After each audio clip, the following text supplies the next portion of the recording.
this is our annual Thanksgiving celebration service. And it's different the way we do things. And so here's what I'm gonna do. I'm just gonna start preaching right now. Like I don't usually say, I want you to turn your Bibles to Psalm 107. Psalm 107. Now, while you're turning there, there's so much that we can give God praise for.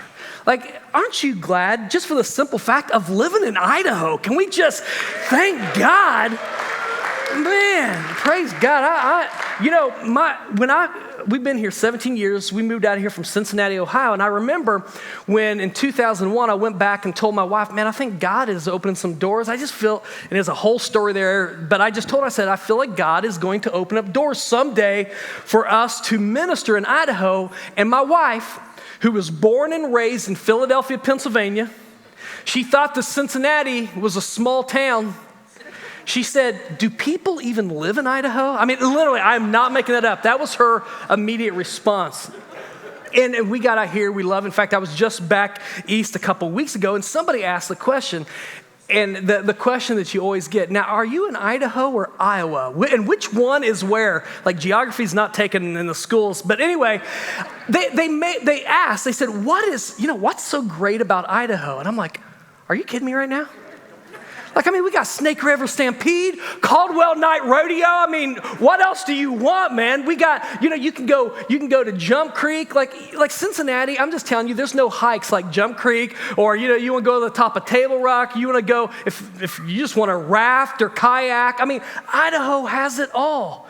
We have all kinds of things to do. You can ski bogus. There's so much you can do. And so I'm going on, and I'm like, hey, we even got good food. I'm just telling you right now. Thailand Express right here in Nampa. I'm calling it right now. Right, like my mouth is starting to water. I'm thinking of garlic chicken with noodle. I'm just a garlic noodle with chicken. I'm just little Saigon, And I'm gonna tell you right now, we got the best Mexican food truck guac and roll in the valley. We've got it right here. And then I remember when we first moved here in 2004. We had none of that stuff. It was like a barren wilderness. I'm just telling you. I was like, and then the Lord smiled upon Idaho. The sky opened, light came down, and we received Chick-fil-A. So I'm like, we got it all. We got it all. Welcome to Idaho. And you're like, hey, this is the weirdest start to a message ever, and I get that. Here's the deal. We talk about what we care about. The things that have impacted us, the experiences, the vacation spots, the food, all of those sort of things. We talk about what we care about. And today, we're going to be celebrating the only one who can truly satisfy. We're going to be celebrating the one that has delivered, has showed up, has done the impossible in so many of our lives. And if there's a theme that's going to be this morning, and then tonight we'll be talking later about our prayer and praise service. It's going to be at 6:30 this evening. If there's a theme that goes throughout the entire day, it's this right here. Let the redeemed of the Lord tell their story. And in Psalm 107, here's what we see. We see a group of people who have been in exile in Babylon for years, and they've come back to Jerusalem, and nothing's the way they left it. The city's in ruins. The temple is gone. Everything that was stability. You got to understand, the temple represented to them the presence of the Lord. And they're like, if the temple's not here, has God forgotten us?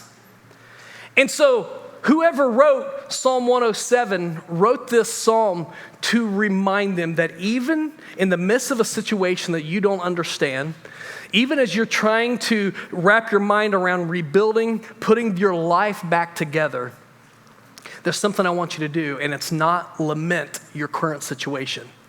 I want you to remember. And here's what we read, verse 1. Oh, give thanks to the Lord, for he is good, for his steadfast love endures forever. Let the redeemed of the Lord say so. If you're reading out of the NIV translation, it says, let the redeemed of the Lord tell their story. Let the redeemed whom he has redeemed from trouble and gathered in from the lands, from the east and from the west, from the north and from the south. You've come from all over. You've come here. And if you're together, tell your story. Tell your story about how God brought you to this moment here. And what he does for the next little bit as he goes through this is he looks at four groups of people. The first group of people is here in verse 4. And this is the wanderer. the one who's been in exile, the one who wasn't able to put down roots, the one who doesn't have a home. He describes their situation, but then in verse 6, then they cried to the Lord in their trouble, and he delivered them from their distress. And we see what God did in delivering. He gave them a home, he gave them a family, he gave them roots. But then he talks to another group of people beginning in verse 10, and these are the rebellious people. These are the people who had sinned against God and as a result were suffering the consequences of their sin. They found them enslaved. And some of you know what I'm talking about. You've been enslaved by sin, the addiction, the thing that has you in chains and you cannot break free. He describes their situation and the hopelessness of the situation. And then we read in verse 13, then they cried to the Lord in their trouble, and he delivered them from their distress. And what we see is that he brought them out of darkness. He broke their chains. He cut the prison bars in half. I love what we read in verse 16. He shattered the jail doors. He shattered the doors of bronze that had them in captivity, and he brought them out. But he doesn't stop there. We see another group of people. If you pick up your reading in verse 17, and some of us identify with these people. These are the foolish people. Come on. I know you got some fellow fools here with me, right? Who made some stupid decisions, even sinful decisions. And as a result, man, there were consequences. And what we see is even when they actually got to the point of death because of some of their stupidity, verse 19, then they cried to the Lord in their trouble, and he delivered them from their distress. He sent out his word and he healed them. He delivered them from their destruction. I don't know if you're picking up a theme here, and if you haven't yet, I want you to look at this fourth group of people. These are the hopeless people. They find themselves in a situation, their life is like a storm. They're up high, they're down low. There's anxiety. Literally what we see is that in verse 26, their courage melted away in the plight in which they found themselves. They reeled and staggered like drunken men. They were at their wits' end. What did they do? It's starting to sound familiar. Then they cried to the Lord in their trouble, and he delivered them from their distress. And I love this. He shut the storm up. He hushed the waves, and he brought them safely home. It's very interesting because there's three things that I see in all of these accounts. Number one, he said, if the Redeemer is going to tell the story, it begins with remembering where I was and who I was. Remembering what enslaved me, remembering my situation. And then there's a second part of this story in which we remember what took place when we cried out to the Lord, when we had reached the end and we cried out, and how God delivered. And then the third part of this is the celebration, because every one of those accounts ends with an admonishment to the people to tell your story. Let the redeemed of the Lord tell their story, because when we tell the story, God gets the glory. He's celebrated, he's praised. And so church, that's what this service is gonna be about. We're gonna sing, we're gonna praise, we're gonna pray. I'm even gonna preach a little. And we're gonna be hearing testimonies. Now, if you came in here and you sat on a seat and had one of these little white cards, I want you to hold on to that card, because this card has a very important part of this service. So I'm gonna come back later and explain a little bit about this. But this morning, we're gonna be hearing a couple of video stories, and before it's all said and done, we're all gonna have a chance to be part of this. But I want you to listen to Lisa's story of what happened when she cried out to the Lord and how he showed up. My name is Lisa Lozano. I'm married to David Lozano. I have 4 children and 6 grandchildren. They live in California, and this is my testimony. I grew up in a very dysfunctional household. My grandparents raised me, and I would bounce back and forth between my mom and my grandparents, where physical abuse, mental abuse, sexual abuse and alcoholism was very, very strong in the household. We also did have Christianity in the household, but that was more of a way to put us in check and in line. At the age of 15, I tried to commit suicide. And after that, I ended up leaving home and went out on my own. Got into the drug and the gang life, and met a man, and became emancipated. Had my first son before the age of 18, and lived in a very violent gang lifestyle with drugs and guns and just crazy, crazy lifestyle. So when I met David, I was homeless, living in my car, and I decided that it was time to do something different. My kids were with their father at this time, and my oldest was in juvenile hall. So I decided I was gonna get a job. So I got a job at a winery where I met David, and he was always kind, listening. I would talk about what's going on in my life, and he was caring, never had anybody listen. After I had split up from my ex, I ended up calling David, and same phone number, and we talked, and that's kind of how me and David got together. And he began to change my life. Little by little, he broke down walls that I had put up all of my life. I don't know how he got through them, but God wanted them down. And David was able to get through those walls. Well, I was thinking of getting my life back on track.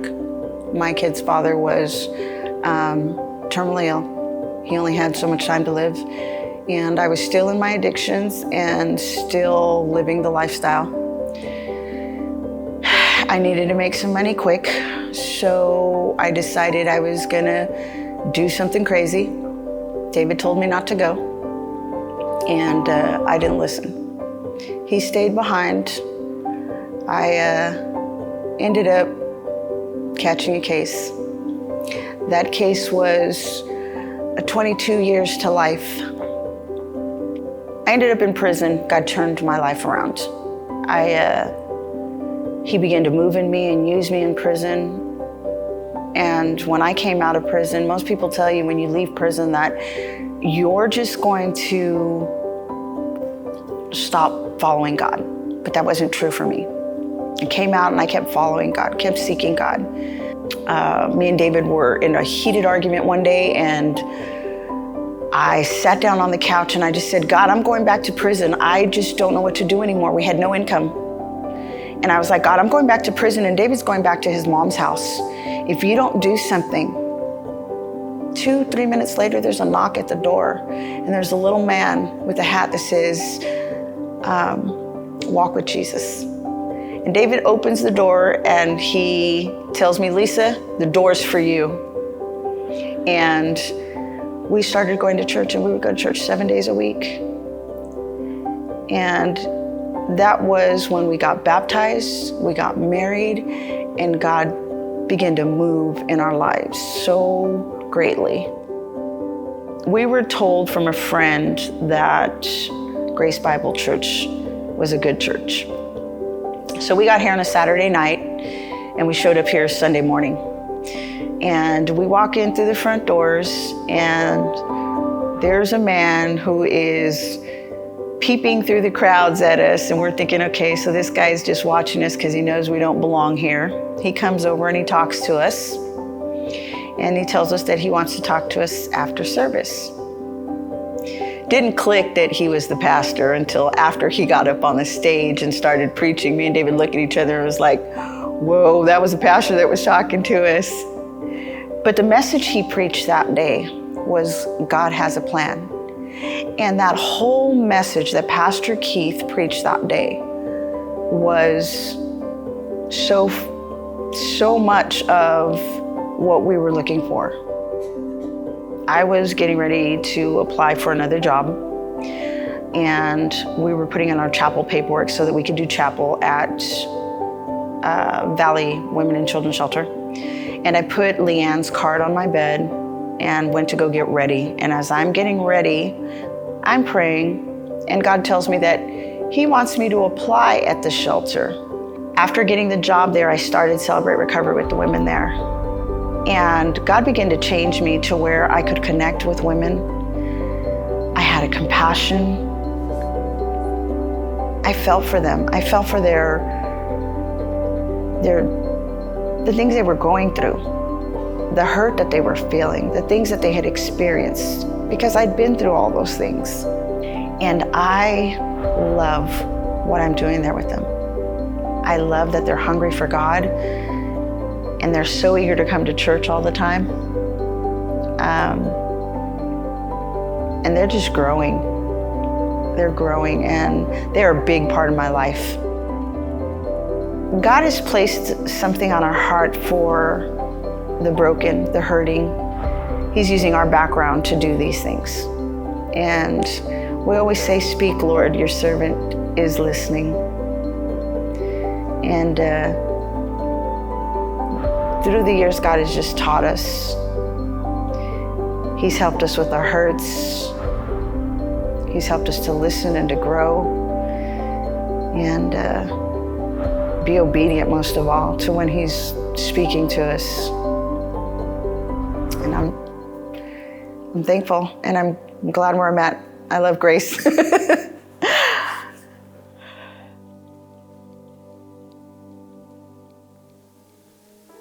My name is Jason Moore, and I'm married to my wife, Carrie. We moved to Nampa about 2 years ago. I retired from the Marine Corps about 2 years ago. And I guess this is just kind of my story of what God has been doing in my life, and just how blessed I am at this point in my life to have found Grace and the family that is here. So I grew up going to church. I grew up in a very small town in central Idaho called Mackey. Really, really tiny town. Very small church. But I came to know the Lord when I was young. Attended church regular every Sunday with mom and dad and my two sisters. And I always had a relationship with Christ. But it took me a long time to really start living my life for the Lord. After high school, I attended a junior college and was just really struggling to find who I was and what I was. I ended up making a lot of bad decisions, and I kind of ended up getting in trouble with law a little bit. And I feel like God kind of blessed me, unbeknownst to me at the time, because the judge that I went in front of happened to be a retired Marine. And he told me, he said, "We can deal with this one or two ways." He said, "You could look at joining the service, or we can deal with it in my court."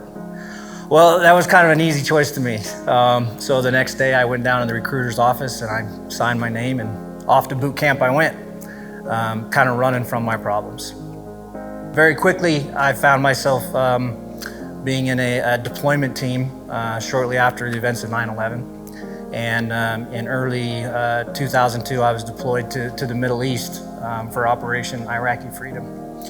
I spent about 9 or 10 months in Iraq during the initial invasion of 2003, and saw a lot of things, did a lot of things that were tough. And as I look back on it now, God was always with me. Shortly after 2003, came home and kind of immediately returned back in 2004 for another deployment. So it was kind of back-to-back deployments. Gone from home, gone a long time. Again, the second deployment was very similar to the first. Chaotic, a lot of combat, lost a lot of close friends, and just kind of trying to process all that. When I came back from my second deployment, I received orders to the East Coast, to a little small unit in Pennsylvania, and turned out to be the biggest blessing in my life because I met my wife in Pennsylvania. as soon as we got married, I got orders out to Hawaii, and it was kind of cool because my wife had never been out of Pennsylvania, and so we're young, we're in love, we get married, and boom, off to Hawaii we go. And we thought, man, we'd have like a 3-year honeymoon, in Hawaii. And but unbeknownst to us, I ended up getting deployed right after our first daughter, Haley, was born. Haley was only about 8 months old, and I got a deployment order back to Iraq. That deployment was really a difficult one. I was in a different unit that saw a lot more combat and a little tougher deployment than the first two. While I was in Iraq, towards the very end of our deployment, they informed us that as soon as we got back home to Hawaii, we were going to turn right around and deploy to Afghanistan. So that was a tough call to make home to my wife. Hey, I'm coming home in 2 months, but we're turning around and deploying to Afghanistan. I was in Afghanistan about 8 months. The deployment in Afghanistan was by far the toughest as far as losing friends, losing fellow Marines, and just some really, really difficult things that me and my fellow service members, went through in Afghanistan. Then I got stationed on the East Coast again, and I got attached to a naval ship where we deployed to the Middle East. And I feel like that's where really God really kind of showed up.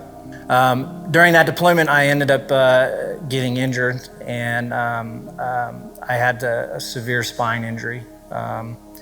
And I ended up having to have a couple of back surgeries. I had a spinal fusion done in my back. And during the recovery of that back fusion, God really showed up by bringing somebody into my life that I just can't say enough how grateful I am for that person. While I was laying in the hospital bed, a chaplain by the name of Chuck Wright knocked on my door and asked if he could come in and pray with me. And I was kind of resistant, I was just, okay, sure, come on. I didn't want to offend the old guy. So he came in and he sat and he prayed with me, and something struck. Something just kind of hit me between the eyes that, God really loves me, and God has always loved me. And the cool thing about it is that the next week, Chuck came back into my the hospital room, and he said, I don't know why, but God told me to come back in this room. God told me to come back in here and pray with you. And it was just like the lights turned on. And I knew that if that stranger loved God as much as I could tell he did, and he was willing to come back in that room with me and pray with me, that God had something bigger for me planned. When I retired from the Marine Corps, we decided to come back to Idaho, and we found grace. We bought a house 2 blocks away from the campus here, and we just knew that this is where God wanted us to be. And it has been nothing but blessing after blessing after blessing since then. So I guess that's my story.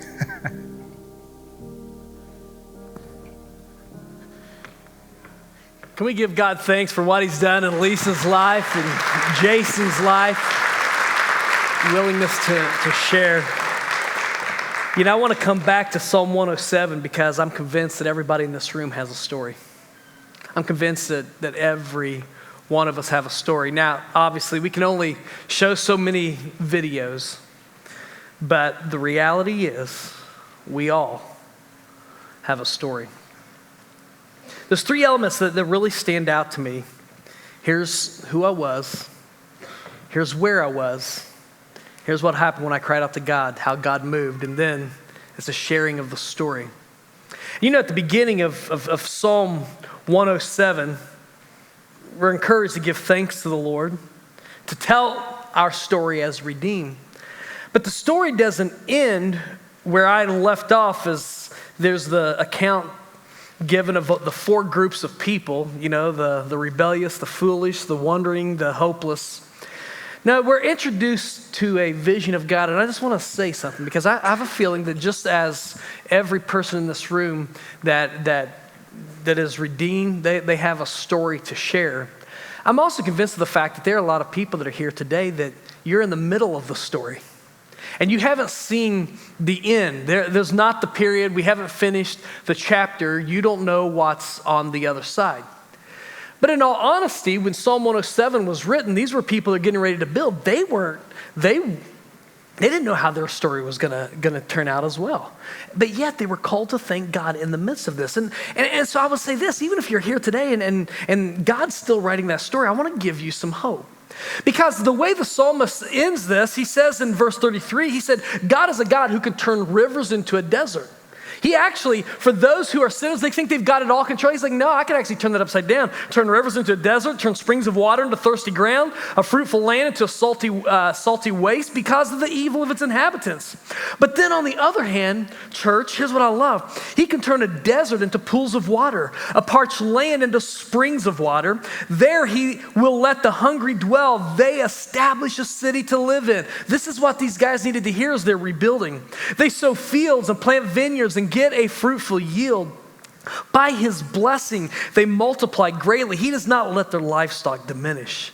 When they are diminished and brought low through oppression, evil, and sorrow, he pours contempt on princes and makes them wander in trackless waste. But I love this. He raises up the needy out of affliction and makes their families like flocks. The upright see it and are glad. And I underline this little phrase in my Bible. And all wickedness shuts its mouth.